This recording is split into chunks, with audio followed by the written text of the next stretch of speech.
माननीय कृषि मंत्री जी। अध्यक्ष महोदय, मैं प्रस्ताव करता हूं कि कृषक सशक्तिकरण और संरक्षण विधेयक को पुनर्स्थापित करने की अनुमति प्रदान की जाए। सदस्य इसके पक्ष में आ गए, जो सदन में चर्चा करना चाहिए, इस माहौल में चर्चा करना चाहते हैं। तो जब कॉन्फिडेंस पासिंग के सवाल आते हैं तो चर्चा क्यों नहीं किया जाएगा? कृषि कानून वापसी बिल हो गया पास। हमने कहा था कि जो 3 काले कानून हैं इनको वापस लेना पड़ेगा। सरकार जानती है कि उन्होंने गलत काम किया। उठे सवाल, मजबूरी या चुनावी दांव? पॉलिटिकल लॉस आपको नजर आ रहा था आने वाले विधानसभा के चुनाव में, इसीलिए इनको हालत मजबूरी में अपने ईगो को और अपने प्राइड को सॉल्व करके इस कानून को रिपील करना पड़ा। अब एमएसपी कानून पर विपक्ष की आस। वो 770 सीट जो पश्चिमी उत्तर प्रदेश में है, जो अब हारने वाले हैं, उसका डर से ये वापस ले रहे। अभी भी डटे हैं किसान, फिर दिखाई आंख। 26 जनवरी से पहले भारत सरकार इन मामलों का सब समाधान कर देगी। चेतावनी है, 26 तारीख का नाम लेना कोई चेतावनी है। हमने ये कहा कि उस टाइम तक समाधान हो जाएगा। नमस्कार, आप देख रहे हल्ला बोल, आपके साथ मैं हूं अंजना ओम कश्यप। बिल वापस, बवाल बाकी। विपक्ष के भारी हंगामे के बीच कृषि कानूनों की वापसी वाला बिल संसद के दोनों सदनों में पास हो गया। सरकार ने जो कहा था वो किया, लेकिन किसानों का आंदोलन और विपक्ष का बवाल अभी भी नहीं थमा है। विपक्ष की नाराजगी अब इस बात को लेकर है कि सरकार ने बिना चर्चा के ही कानून वापसी वाला बिल पास क्यों कराया। उधर किसान अब एमएसपी की मांग को लेकर सरकार को चेतावनी दे रहे हैं। चर्चा की शुरुआत करें उससे पहले ये रिपोर्ट। सदन का पहला दिन है, सदन की कार्रवाई।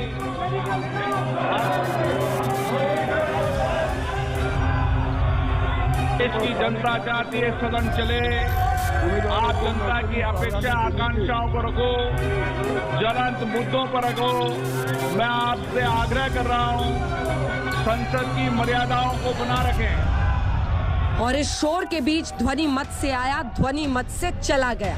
चर्चा तब भी नहीं हुई, चर्चा आज भी नहीं हुई। अध्यक्ष महोदय, मैं प्रस्ताव करता हूं चर्चा जब होगी, जब सदन में व्यवस्था होगी। आश्वासन और कृषि सेवा पर करार सदन में व्यवस्था होने के बाद चर्चा। आज शीतकालीन सत्र के पहले दिन संसद के दोनों सदनों से कृषि कानून वापसी बिल पर मुहर लग गई। विपक्ष ने इस बिल पर चर्चा की मांग की थी, लेकिन जबरदस्त हंगामे के बीच चर्चा कराए बगैर दोनों सदनों से बिल पास हो गया। कांग्रेस समेत कई दलों ने इसे लेकर सरकार पर हमला बोल दिया। डिस्कशन जो हमारे किसान भाई शहीद हुए उनके बारे में है। वो जो 700 किसान जिन्होंने अपनी जान दी, उनके बारे में डिस्कशन होना था। डिस्कशन ये भी होना था कि ये जो किसानों के खिलाफ कानून बनाए गए, इसके पीछे किसकी शक्ति थी, कौन सी शक्ति थी, ये क्यों किए जा रहे थे, क्यों बनाए गए। डिस्कशन एमएसपी पे भी होना था, और जो किसानों की समस्या है उस पे होना था। लखीमपुर खेरी और इनके जो होम मिनिस्टर हैं उन पर डिस्कशन होना था, वो तो सरकार ने होने नहीं दिया। जब कानून लागू किए थे, कोई किसान देश का नहीं चाहता था कानून लागू हो, और आखिरकार अचानक सरकार ने ये फैसला लिया है, तो कम से कम बहस तो हो लोकसभा में। किसके हक में फैसला लिया, किसके हक में कानून बना? क्या एम्बैरेसिंग हो जाएगा, किरकिरी होगी सरकार की, इसलिए अवॉइड कर रहे हैं, आपको लगता है? सरकार किसान की खुशहाली नहीं चाहती है। इस पार्लियामेंट में प्रेसिडेंट है कि जब कभी किसी सरकार ने, और ये सरकार ने खुद एक लंबी लिस्ट लॉस की रिपील की, तो आपने डिस्कशन लगाया 2-2 घंटे का। तो इसमें लगाने की क्या तकलीफ है? हाँ, यकीनन आप पे हम सवाल करते, आपसे पूछते, आपको आईना दिखाते, आपको उन 750 किसानों की मौत का जिक्र करते, एमएसपी का डिमांड करते, मगर आप तो डिस्कशन नहीं चाहते, आप तो भाग गए। आज शीतकालीन सत्र की शुरुआत पर प्रधानमंत्री ने पहले ही सभी दलों से अपील की थी, सदन में सवाल भी हो और शांति भी। ये भी कहा कि सरकार हर सवाल पर जवाब देने को तैयार है। किसने कितना जोर लगा करके संसद के सत्र को रोक दिया, ये मानदंड नहीं हो सकता है। मानदंड ये होगा कि संसद में कितने घंटे काम हुआ, कितना सकारात्मक काम हुआ, हम चाहते हैं सरकार हर विषय पर चर्चा करने के लिए तैयार है, खुली चर्चा करने के लिए तैयार है। सरकार हर सवाल का जवाब देने के लिए तैयार है। लेकिन प्रधानमंत्री की अपील खाली ही गई। लोकसभा की कार्रवाई शुरू होते ही विपक्षी सांसद वेल तक पहुंचे। लोकसभा अध्यक्ष समझाते रहे, कार्रवाई चलती रही। अध्यक्ष महोदय, मैं प्रस्ताव करता हूं विधेयक पारित किया जाए। जाओ, आप जाइए, मैं चर्चा कराता हूं आपको। आप विधेयक वापस करने की मांग कर रहे थे ना, मैं चर्चा करा दूंगा विधेयक वापस पर। केंद्रीय कृषि मंत्री नरेंद्र तोमर ने कृषि कानून वापसी बिल को लोकसभा में पेश किया और विपक्ष ने जोरदार हंगामा शुरू कर दिया। विरोध में लगातार नारेबाजी होती रही। विधेयक 2020 का निरसन और आवश्यक चर्चा करना चाहते हैं ना, 1955 का सदन में चर्चा करना चाहिए, इस माहौल में चर्चा करना चाहते हैं आप, किया जाए। जाइए अपनी अपनी सीट पर। 2 मिनट से भी कम समय में लोकसभा अध्यक्ष ने बता दिया कि कृषि कानून वापसी बिल पास हो गया। प्रश्न है कि विधेयक को पुनर्स्थापित करने की अनुमति प्रदान की जाए। जो सदस्य इसके पक्ष में हाँ गए, जो सदस्य विरोध में ना गए, मेरे विचार में निर्णय हाँ वालों के पक्ष में, हाँ वालों के पक्ष में। मंत्री जी विधेयक को पुनर्स्थापित करें। अध्यक्ष महोदय, मैं विधेयक पुनर्स्थापित करता हूँ। विपक्षी नेताओं की एक सुर में मांग थी कि सरकार बिल पर चर्चा करे। राज्यसभा में विपक्ष ने आरोप लगाया कि आगामी चुनाव में कृषि कानून के खिलाफ माहौल बन गया था, इस डर से सरकार ने कानून वापस ले लिया है। लेकिन सरकार ये तर्क देती रही कि जब किसानों की मांग मान ली गई है तो चर्चा क्यों। सुनिए, जब राज्यसभा में कृषि कानून वापसी बिल पेश हुआ तो दोनों पक्षों ने क्या तर्क दिए। जब सारे देश में एक माहौल बन गया इस कानून के खिलाफ और उसका रिजल्ट थोड़ा सा बाई इलेक्शन में भी उधर इधर महसूस हुआ।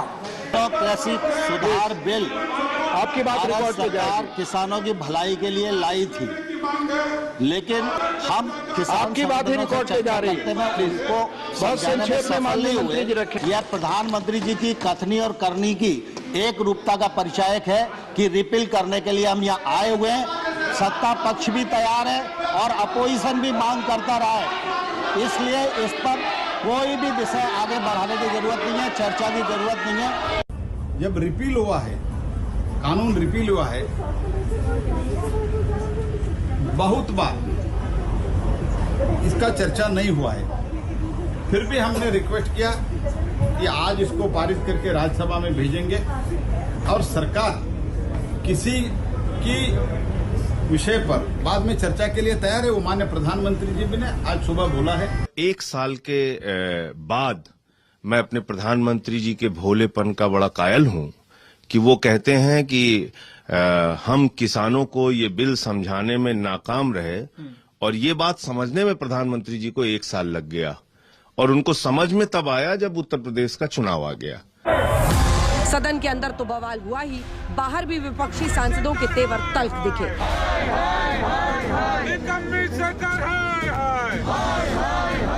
सोनिया और राहुल गांधी की मौजूदगी में कांग्रेस सांसदों ने गांधी प्रतिमा के पास कृषि कानूनों का विरोध किया।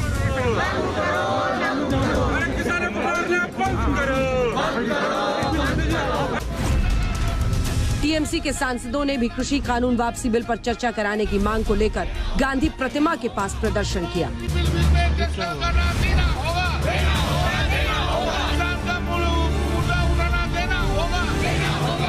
कृषि कानूनों की उम्र 20 सितंबर 2020 से लेकर आज यानी 29 नवंबर 2021 तक की ही रही, लगभग 1 साल 2 महीने।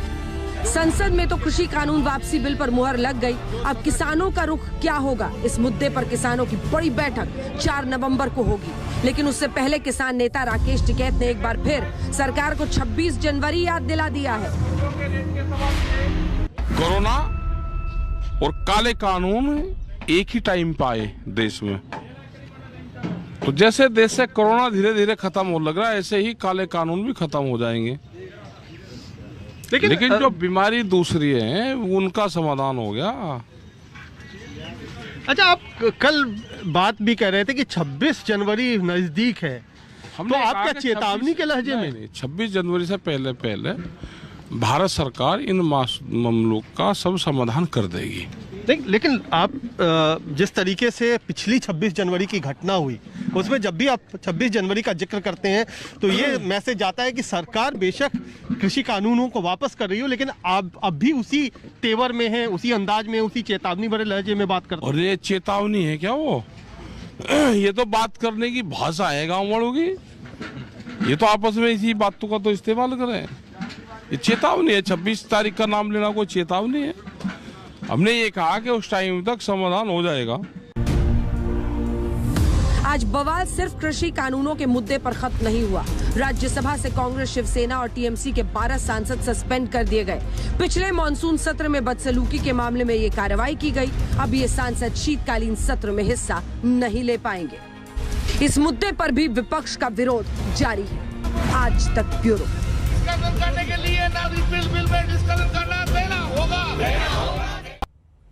तो संसद के शीतकालीन सत्र की शुरुआत के पहले दिन ही जो बवाल मचा है, तीनों कृषि कानूनों की वापसी का जो बिल था, वो बिल भी आज पास हो गया। और इन सब के बीच जो हंगामा हुआ वो भी आपने देख लिया। राजीव प्रताप रूडी जी, प्रवक्ता भारतीय जनता पार्टी के, पूर्व मंत्री भी, डॉक्टर अमर सिंह, नेता कांग्रेस पार्टी के, केसी त्यागी जी, नेता जेडीयू के, धर्मेंद्र मलिक जी, प्रवक्ता भारतीय किसान यूनियन के, फौजिया खान, प्रवक्ता एनसीपी की, ये सभी हमारे साथ चर्चा में शामिल होंगे। लेकिन रूडी साहब, एक आंकड़ा है जो मैं आपको भी, अपने दर्शकों को भी दिखाना चाहती हूं, उसी के साथ अपने सवाल की शुरुआत करूंगी। आइए वो आंकड़ा दिखाते हैं। क्या संसद में बातचीत की, बहस की प्रक्रिया अब धीमी हो गई है? 14वीं लोकसभा 2004 से 2009 तक अगर आप देखें तो 60% जो बिल हैं वो पार्लियामेंट्री कमेटी के पास जाती थी, आगे उस पर डेलिब्रेशन होता था। उसके बाद अब आइए 15वीं लोकसभा में 2009 से 2014, एक बार फिर जब यूपीए की सरकार थी, 71% जो बिल है वो संसदीय कमेटी के पास जाती थी। इससे कम से कम एक डेलिब्रेशन इन तमाम बिल्स पर होता है। लेकिन प्रथा बदली। 2014 से 2019 16वीं लोकसभा देखिए, 27% बिल सिर्फ संसदीय कमेटी के पास गई है। उसके बाद आइए 17वीं लोकसभा में अभी तक 2019 से लेकर अब तक 12% बिल सिर्फ संसदीय कमेटी को भेजा गया है। और इसी के साथ राजीव प्रताप रूडी जी, मेरा पहला सवाल आपसे, तब भी ध्वनि मत से लाए, आज भी ध्वनि मत से ले गए, क्या चर्चा के लिए कोई जगह संसद में नहीं बनना ऐसे महत्वपूर्ण मुद्दे पर भी गलत संकेत नहीं देता है? विपक्ष तो सीधा कह रहा है, राहुल गांधी कह रहे हैं कि बहस से डरती है आपकी सरकार। क्या जवाब होगा आपका?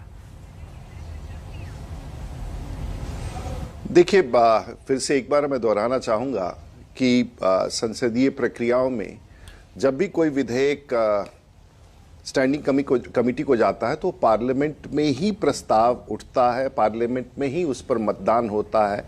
या तो सरकार भेज देती है और या तो फिर प्रतिपक्ष विषय उठाता है और फिर उस पर मतदान होता है और उसके बाद चला जाता है, या तो फिर सरकार उस विधेयक को विड्रॉ कर देती है। अब थोड़ा तो पहले से तो फर्क है ही है। पहले सरकारें थोड़ी अपनी तरीके से काम करती थी। जिस विषय पर हम महसूस करते हैं कि इस विधेयक पर सदन के भीतर ही चर्चा हो और उसे पारित किया जाए, तो वो भी एक प्लेटफॉर्म है। तो मेरे समझ से ये कहना है कि पहले सभी विधेयकों को स्टैंडिंग कमेटी के पास भेजा जाता था और आज विधेयकों को कम भेजा जाता है, ये अनुचित है। मुझे लगता है कि जो सरकार के निर्णय होते हैं, सरकार का जो संकल्प होता है, उसके हिसाब से सरकार निर्णय लेती है और हमेशा पर्याप्त स्थान बना रहता है विधेयकों पर चर्चा करने के लिए। अब आपका ये सवाल हाल फिलहाल ही देख लीजिए किस प्रकार से मॉनसून सेशन में राज्यसभा में हुआ और आज सरकार को और राज्यसभा में 12 सांसदों को निलंबित करना पड़ा। तो कहीं ना कहीं ये भी देखा गया है कि जो अपनी सरकार है, भारतीय जनता पार्टी एनडीए की सरकार है, प्रधानमंत्री मोदी जी की सरकार है, शायद हम इतनी मजबूती से काम करते हैं कि प्रतिपक्ष को ये समझ में नहीं आता है कि हम आखिर विरोध का रास्ता क्या ढूंढे। तो हमेशा इस विषय को उठा करके की चर्चा, मैं तो आपको ये बताना चाहूंगा कि विधेयकों का अगर आप पूरी सूची उठा करके देख ले तो स्टैंडिंग कमेटी पर कई सारे विधेयक जाते हैं जो 2-2 साल 3-3 साल। मैं एक पेस्टिसाइड बिल जो किसानों का बिल है, मैं इसको सिर्फ उदाहरण के तौर पर देना चाहूंगा। 2007 से वो विधेयक स्टैंडिंग कमेटी के पास 2 बार गया और पिछले 13-14 सालों से जो किसानों के पेस्टिसाइड्स का मामला था वो 14 साल से स्टैंडिंग कमेटी के पास पड़ा हुआ है और अब जाकर के हम लोगों ने उसकी तैयारी की और हमारी इच्छा है कि अब पेश कर दे। तो कहने का मतलब है कि क्या विपक्षी तय करेगा कि 14-14 साल तक कोई विधेयक उनके पास पड़ा रहे और तब तक उसको हम लोग खटाई में डाले रखे, उसको हम लोग इस तरह से टालते रहे। तो टालने सरकार जिस चीज को आवश्यक समझती है और सरकार का मंतव्य रहता है और सरकार जिसे उचित समझती है उसे पेश करती है और उसको सरकार अपने देश के लोगों के हित में लाना चाहती है तो लाती है। तो मुझे लगता है कि इस पर कोई आपत्ति किसी को नहीं होना चाहिए कि स्टैंडिंग कमेटी को गया नहीं गया, उसकी एक प्रक्रिया है जो लोकसभा और राज्यसभा के भीतर में किया जाता है। डॉक्टर अमर सिंह, आपने जवाब सुना रूडी जी का, आप सांसद हैं कांग्रेस पार्टी के जी, वो कह रहे हैं कि जिस जहां पे उचित हो, जहां जरूरत हो वहां आगे बढ़ाते। अब यही तो देखो रूडी साहब बहुत सारी बात कह नहीं सकते हैं, बहुत पढ़े लिखे सांसद हैं, बहुत ही ज्ञान है इनके पास। मैं ये कहना चाहूंगा यही तो देखो, पार्लियामेंट एक डिस्कशन का फोरम है। पार्लियामेंट कमेटियां क्यों बनाई गई हैं? वहां डिस्कशन होती है, एक्सपर्ट्स को बुलाया जाता है, पब्लिक को भी बुलाया जाता है, कमेटी किसी को भी बुला सकती है। पार्लियामेंट के अंदर तो सिर्फ एमपी के एमपी होते हैं, बाकी लोग थोड़ी डिस्कशन में हिस्सा लेते हैं। अब आपने परसेंटेज बताई, ये इस बार सिर्फ 12% भेजे हैं, आप देखो तो सही। यही हम कहते हैं कि भाई पार्लियामेंट को डिस्कशन का फोरम रहने दो। ये वन साइडेड आपकी मेजॉरिटी है, पास तो आप फिर भी करवा लोगे, हमको भी पता आपकी मेजॉरिटी है, पर बुलडोज क्यों कर रहे हो सिस्टम को? डेमोक्रेसी को क्यों कम कर रहे हो? ये वाला काम मत करो। आज भी इसी का विरोध था। हम लोग क्या कह रहे थे? हमको देखो, जो किसानों वाला इशू है उसमें एमएसपी वाला पेंडिंग है, 700 किसान डेथ्स हुई हैं, उनके शहीद हुए हैं, फार्म लोन वेवर का इशू है, इलेक्ट्रिसिटी बिल का इशू है, पराली वाला इशू है, इतनी सारी बातें थी। हम लोग बोल देते थे करना तो आपने अपनी मर्जी है, पर आप तो सुनना भी नहीं चाहते हो, एक तरफा काम करती है सरकार। और रूडी जी, जिनकी मैं पर्सनली इतनी ज्यादा इज्जत करता हूं हमेशा से, वो ये बात कह रहे हैं कि नहीं, सरकार जिन बातों पे नहीं सोचती है कि उसकी कोई डिस्कशन नहीं, तो हम डिस्कशन नहीं कराते हैं। तो फिर हम जो 200 सवा 200 हम अपोजिशन के एमपी इलेक्ट होके आए हैं, हम कमेटियों में हैं, आप लोगों ने तो कमेटियां डिफंक्ट कर दी हैं। तो ये वाला जो एटीट्यूड है इस रूलिंग पार्टी में, मैं समझता हूं ये डेमोक्रेसी के लिए बहुत अच्छा एटीट्यूड नहीं है। ये डिक्टेटोरियल और एक तरफा एटीट्यूड है, इसको बदलने की जरूरत है। ठीक है, केसी त्यागी जी, क्या सरकार लोकतंत्र को बुलडोज कर रही है?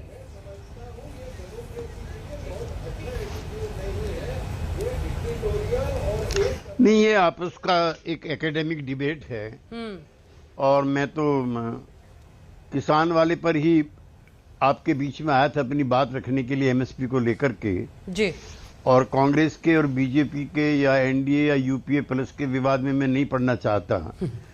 अमर सिंह जी हमारे अच्छे मित्र हैं। संसदीय लोकतंत्र का ह्रास होना शुरू हुआ जब मिसिस गांधी राजनीतिक पटल पे आती हैं। जंतर मंतर हमारी पार्टी का दफ्तर है, इसके बाहर खूनी संग्राम हुआ था निजगलप्पा जी को लेकर के, इंदिरा गांधी जी को लेकर के दफ्तर पे कब्जा किसका हो। तो ये जो असहिष्णुता है जवाहरलाल जी में नहीं थी, वो तो संसद में कई बार उन्होंने माफी मांगी है, ऐसा उदार प्रधानमंत्री नहीं हुआ। अब जब प्रधानमंत्री जो है नरेंद्र मोदी भी उसी परंपरा को निर्वाह करना चाहते हैं, तो उसमें भी अमर सिंह जी को तानाशाही दिखाई दे रही है। मैं तो आपातकाल में अमर सिंह जी जेल गया, अखबार बंद थे, टेलीविजन उस जमाने में एक था जिसको जेके टेलीविजन कहते थे, और सारे दिन उसमें 20 सूत्री 5 सूत्री चलता रहता था। तो जो सहिष्णुता पूरे सिस्टम में आई है वो कांग्रेस बीजेपी के बीच की नहीं है, सिस्टम ही हो गया इस तरह का। पहले पार्लियामेंट के अंदर 2-2 3-3 एमपी होते थे, जॉर्ज फर्नांडीज, मधु लिमये, अटल बिहारी वाजपेयी, ज्योतिर्मय बसु, लेकिन पूरी संसद का 2-2 घंटे एक एमपी को टाइम मिलता था। आपको रूडी जी को कितना टाइम मिलता बोलने के लिए? 2, 2.5, 3, 4 घंटी बज जाती है। 2-2 घंटे एक एमपी बोलता था उस जमाने में, और उस जमाने में संसदीय समिति भी नहीं थी। मैं जब पहली लोकसभा में आया था उस समय संसदीय समिति नहीं थी, और बल्कि हम लोगों जैसे लोगों ने कहा नहीं है तो टालने के लिए कर दिया संसदीय समिति का। लिहाजा हर दौर की सरकार पर इस तरह के इल्जाम लगते रहे। और आपातकाल का पीरियड भी ऐसा है जिसको लेकर के कांग्रेस पार्टी का भी दामन साफ नहीं है। अब जो बिल इन्होंने वापिस लिया है, पहले तो आपकी इच्छा ये थी कि क्यों वापिस इसको लगाया क्यों है, अब वापिस ले रहे हैं तो 750 किसान मरे हैं, तीनों मौसमों में उन्होंने यहाँ तकलीफ उठाई है। अगर उनके लिए प्रधानमंत्री क्षमा याचना भी कर रहे हैं और वापिस भी ले रहे हैं तो इतनी बात का समर्थन कीजिए और हम आपके साथ रहेंगे, एमएसपी की लड़ाई लड़िए। और पहले ऐसा होता था, डॉक्टर लोहिया तो सबसे बड़े विरोधी थे जवाहरलाल के। बाद मैं आपके पास आ रही हूँ धर्मेंद्र मलिक जी, छोटा सा इस पर रिस्पॉन्स समझ जी।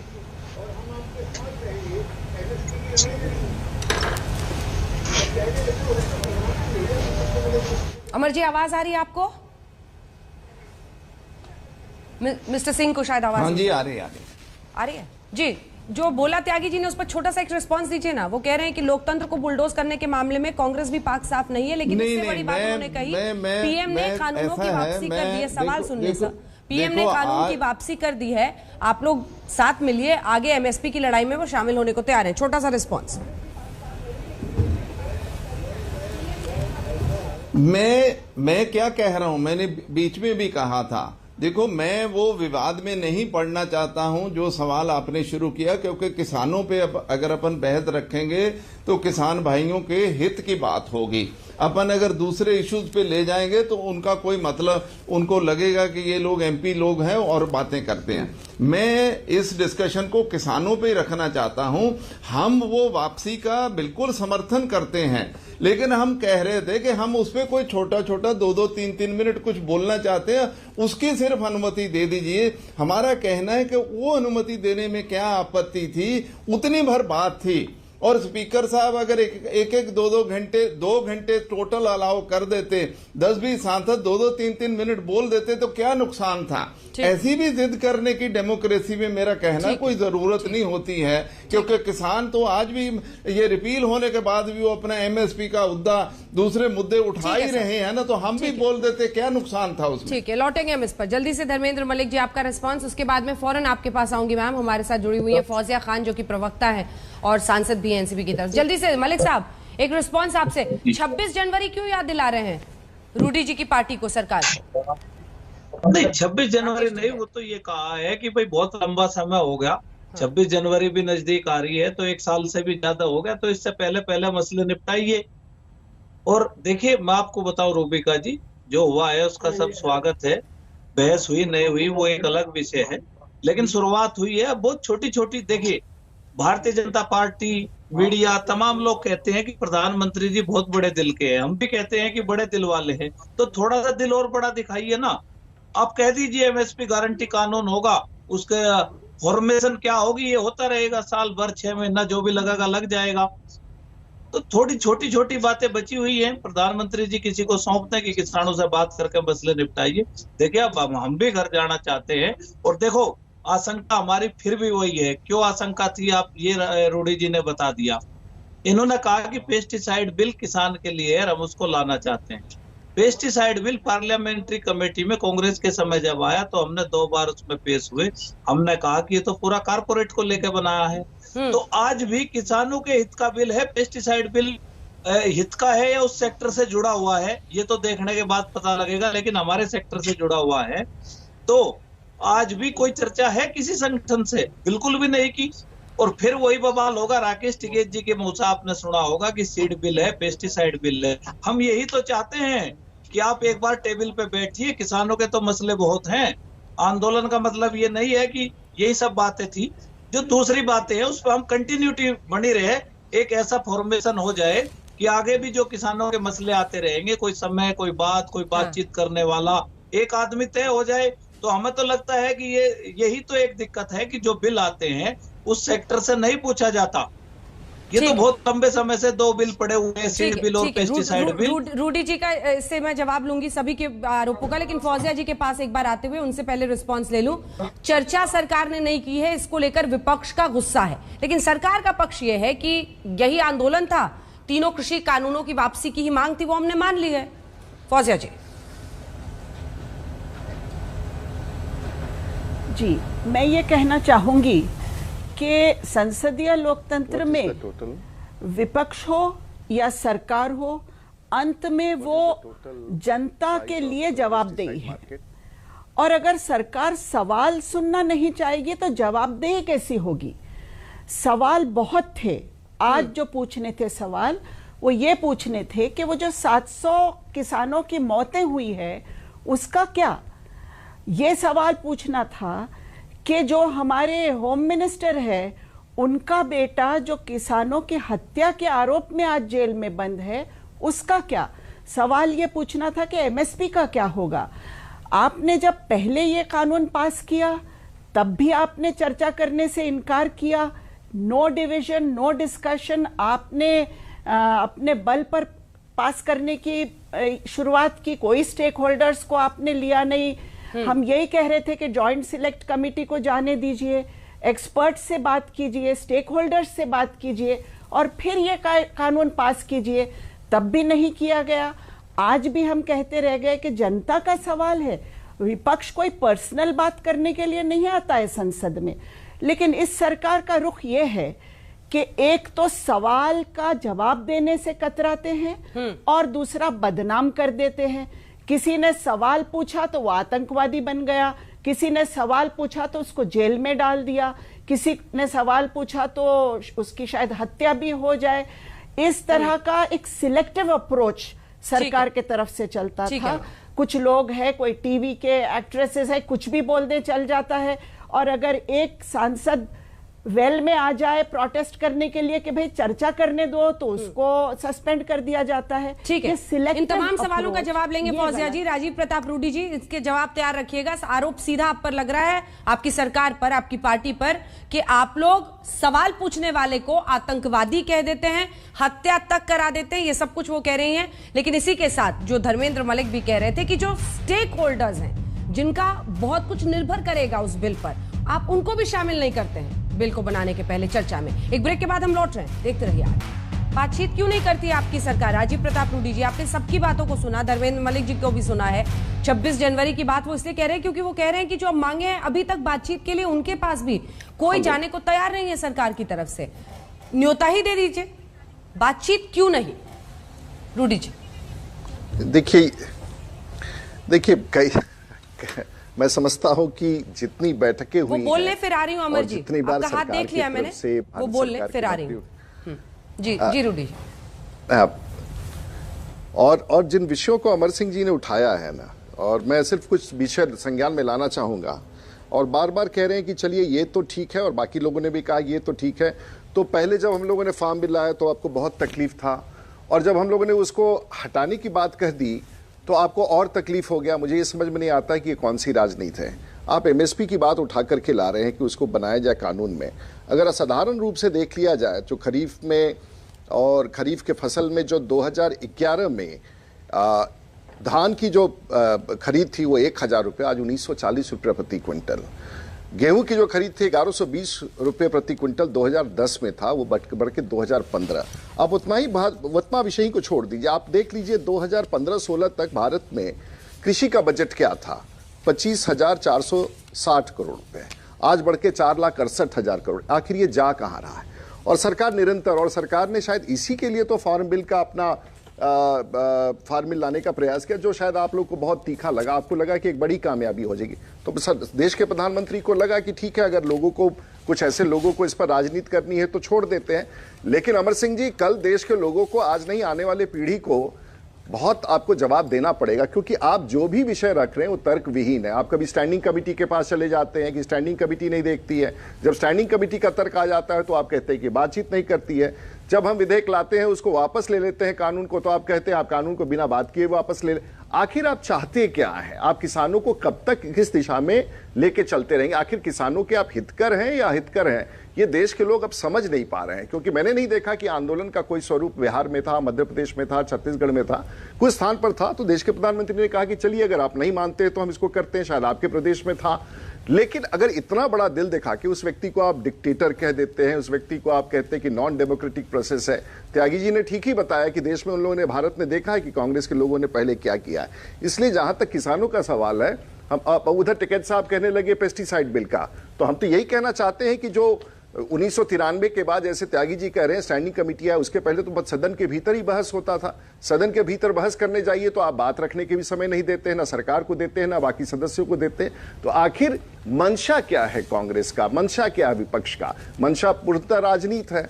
तो अगर राजनीति करना है तो देश के लोगों ने हमें एक मैंडेट दिया है, हम उस मैंडेट के साथ काम कर रहे हैं। अगर आपके पास मैंडेट होता तो आप भी उस मैंडेट को, लेकिन दुर्भाग्यपूर्ण है कि पिछले 7 साल के से आप बाहर चले गए और आगे भी कोई भविष्य दिख नहीं रहा है, क्योंकि आप देश के किसानों को गुमराह कर रहे हैं, देश के हित के खिलाफ काम कर रहे हैं। और निश्चित रूप से आप, किसी ने कहा कि घटनाएं हुई हैं, घटनाएं आपने आंदोलन किया, राज्य सरकारों के साथ वहां आंदोलन किया, विधि व्यवस्था स्थिति उत्पन्न हुई, रास्ता बंद रहा, ठीक है, वो किसानों का विषय था, हम भी चुप रहे। लेकिन जो किसान बेकसूर मारे गए हैं, स्वाभाविक रूप से अगर उनके खिलाफ अगर कोई बात हुई है तो कानून उस राज्य का देखे कि कानून तो इस बदल तो नहीं जाएगा इसके लिए। आपने उनकी मुआवजा मांगी है तो राज्य सरकारें देखेंगी। हर चीज का जवाब तो दिया जा चुका है, लेकिन आप कहते हैं कि नहीं मैं रो रहा हूं, मुझे पूछा नहीं, मुझे खाना नहीं खिलाया, मैं खाना परोस दिया तो अब ऐसा खाना क्यों परोस दिया? ये कब तक चलेगा देश के सामने? कब तक आप इस तरह से बातें रखते रहेंगे और कब तक इस तरह से निराशाजनक स्थिति में किसानों को के मन को तोड़ते रहेंगे? देखिए तो एमएसपी में कितना बढ़त हुआ है, कितना बड़ा लोगों को समर्थन मूल्य दिया गया है। अब आप कानून बनाना है तो उसके बारे में चर्चा तो होती रहती है। किसान का मुद्दा भी आपके लिए पॉलिटिक्स का अवसर है। अमर सिंह जी वो कह रहे हैं आप किसानों को आप लोग बहका रहे हैं। ऐसा है, ये बात नहीं है, ऐसा नहीं है। ये लोग जो ये सरकार बीजेपी जो चर्चा नहीं कराई उसका एक बहुत रीजन है। बहुत अच्छा होता अगर रूडी साहब वो बात बोल देते। एक्चुअली ये किसान बिल आए क्यों, 3 फार्म लॉज क्यों आए? ये WTO वर्ल्ड ट्रेड ऑर्गेनाइजेशन को डिक्टेट कर रहा था, वो यूपीए गवर्नमेंट को भी करता था, पर यूपीए ने कभी कहना नहीं माना था। मैं आप गवर्नमेंट ऑफ इंडिया में रहा, कभी नहीं कहना माना था। शांता कुमार इन्होंने कमेटी बनाई, उन्होंने रेकमेंड किया ये सारा प्रोक्योरमेंट वगैरह कम करना चाहिए, वहां से बात शुरू होती है। और कारपोरेट लोगों की सरकार है, 7 लाख करोड़ माफ कर चुके हैं, और इधर कुछ देना होता तो फिर इकोनॉमी की और उसकी बात करते हैं। इनको डर था कि ये सारे पर्दे खुल जाएंगे कि किन लोगों के लिए कानून बने, और उसका मेन इंटरनेशनल प्रेशर क्या थे, WTO का, दूसरों का क्या प्रेशर था। एमएसपी अगर करना है तो अंजना जी आप ऐसे करिए, मैं आप पे छोड़ देता हूं। यूपीए के 10 साल और इनके 7 साल दोनों को कंपेयर कर लीजिए, ये हमारे से 50% है overall increase in the MSP. अगर ये गलत हो तो मुझे बुला लीजिए कि डॉक्टर अमर सिंह आप झूठ बोल के चले गए थे। आप खुद फिगर देख लीजिए, हमारा एमएसपी इंक्रीज इन 10 ईयर्स और इनका देख लीजिए। अमर सिंह जी ठीक है, उस पर चर्चा हो सकती है, बहस हो सकती है ना, लेकिन ना आपने लीगल गारंटी दी, ना ये दे रहे हैं, और किसान लीगल गारंटी मांग रहे हैं। वो गारंटी मांग रहे हैं एमएसपी की। इसको ये तो बहलाने के बराबर है सर, कि हमने इतना बढ़ा दिया था एमएसपी। एमएसपी पर कितने किसान बेच रहे हैं अपनी फसल, आपको तो पता होगा। 6% एमएसपी मिल किसे रही है सर? जी त्यागी जी छोटा सा जवाब फौजिया जी आपके पास। हमारे वक्त में एमएसपी इतनी ज्यादा मिलती थी कि किसानों में कोई रिजेंटमेंट होता नहीं था। ये भी उतना बढ़ा दे तो शायद उतना। क्या ये सच है धर्मेंद्र मलिक जी? क्या ये सच है धर्मेंद्र मलिक जी? नहीं देखिए, मैं अंजना जी एक बात कहता हूं, यूपीए के टाइम में किसानों को नाराजगी नहीं थी, एमएसपी ज्यादा मिलती थी। नहीं ऐसा कुछ नहीं है। नाराजगी की तो बात यह है कि एमएसपी पे किसानों को ना पहले खरीदा जाता था ना आज। वो आपके पास डाटा है, इस देश में 6 से 7% लाभार्थी हैं और कुछ फसलों में 12%। 2 फसलें। मैं एक बात और कहना चाहता हूँ अंजना जी, कि देखिए सरकार तो किसी की भी हो उतना ही खरीदेगी जितना उसको खरीद करनी है। वो पीडीएस के लिए खरीद करती है, जितनी आवश्यकता होगी उतना खरीदेगी। लेकिन मैं एक बात कहना चाहता हूँ, हम चाहते हैं कि एमएसपी जो है वो निजी और सरकारी खरीद पे लागू हो। बस 30 सेकंड में राजीव जी को एक बात कहना चाहूंगा कि देखिए राजीव जी आप बहुत होशियार आदमी है, बहुत पहले से हम देखते हैं आपको। आर्थिक सुधारों की जिनकी आप बात कर रहे हैं, आप बिहार से आते हैं, आपके यहाँ 15 साल पहले वो आर्थिक सुधार कृषि में हो चुके हैं। क्या किसान बिहार का कहता है ये एमएसपी? मैंने तो एक किसान को कहते हुए नहीं सुना। ये जो आर्थिक सुधार की बात होती है ये कृषि क्षेत्र पे लागू हो ही नहीं सकती। किसी भी देश की कृषि व्यवस्था सरकारी खजाने का मुंह खोले बिना चल नहीं सकती। ये आर्थिक सुधार यूरोपियन यूनियन, यूरोप और तमाम जगह जहाँ हुए हैं पिछले 20 साल में, वहां पे 1 लाख से ज्यादा किसान भ्रष्ट हुए। त्यागी जी जल्दी से, उसके बाद फौजिया जी बोले। त्यागी जी। धर्मेंद्र जी, मैं तो आपके इलाके का भी हूं और रूडी जी के यहाँ से भी राज्यसभा में आया हूं। एक भी किसान ने बिहार में आत्महत्या नहीं की है, एक भी नहीं। आपका भी हूं, रूडी जी का नहीं त्यागी जी, वो बात अलग है। मैं वो बात कैमरे पे नहीं कहना चाहता, वो स्थिति क्या है। लेकिन बिहार के किसान की एनएसएसओ का जो डाटा है सबसे डाउन पे है आमदनी 4000 रुपए, और पंजाब का किसान कमाता है 14000 रुपए। ये डिफरेंसेस तो है ना, एमएसपी का डिफरेंसेस है। बिहार में मिलता नहीं है, पंजाब में मिलता है। ठीक है, अब जवाब कर्जे की स्थिति यह है, कर्जे की स्थिति यह है कि बिहार जो देश भर का आंकड़ा है उसमें बिहार के किसान पर सबसे कम कर्जा है। नंबर 3, नालंदा के एक किसान को दुनिया में, हिंदुस्तान में नहीं, दुनिया में सबसे ज्यादा अनाज पैदा करने का, धान पैदा करने का वर्ल्ड रिकॉर्ड कायम करने का अधिकार है। और मैं जो हमारे मित्र अमर सिंह जी कह रहे थे, अमर सिंह जी, जो खुली अर्थव्यवस्था है, बाजार के हाथ में सारी चीज दे दो, ये तो 1991 में आप ही ने शुरू की है। ये सरकार तो फॉलो कर रही है उसको। ये प्राइवेटाइजेशन आपने तो जवाहरलाल नेहरू को छोड़ दिया, जिसने 1957 में समाजवादी व्यवस्था कायम करने के लिए बिल लाए थे, इंडस्ट्रियल पॉलिसी आई थी, तो डॉक्टर मनमोहन सिंह ने तो उसका नाश कर दिया एकदम उल्टा। जो जवाहरलाल नेहरू लाए थे, प्राइवेटाइजेशन का प्रोसेस आपसे शुरू हुआ। ये जो लिबरलाइजेशन है वो आपने शुरू किया, पीपीपी मॉडल आपने शुरू किया। जितने पब्लिक सेक्टर अंडरटेकिंग थी वो बिकनी आपके टाइम पे शुरू हुई, और उसमें जो मुनाफे के उपक्रम थे वो भी आपके समय में बिके। मैं ठीक रूडी जी, आपको भी एक सेकंड में एक निवेदन करना चाहता हूं। बजट में राशि बढ़ी है, बहुत अच्छा हुआ है। एमएसपी के दाम बढ़े, बहुत अच्छा हुआ है। लेकिन एमएसपी 10% से ज्यादा किसान को नहीं मिल रही है, ये भी हमें महसूस करना चाहिए। जो 90% किसान है, कमी है सर, उसकी तो दाम कोड़ियों में दाम बिक रहा है। जी सर, फौजिया जी।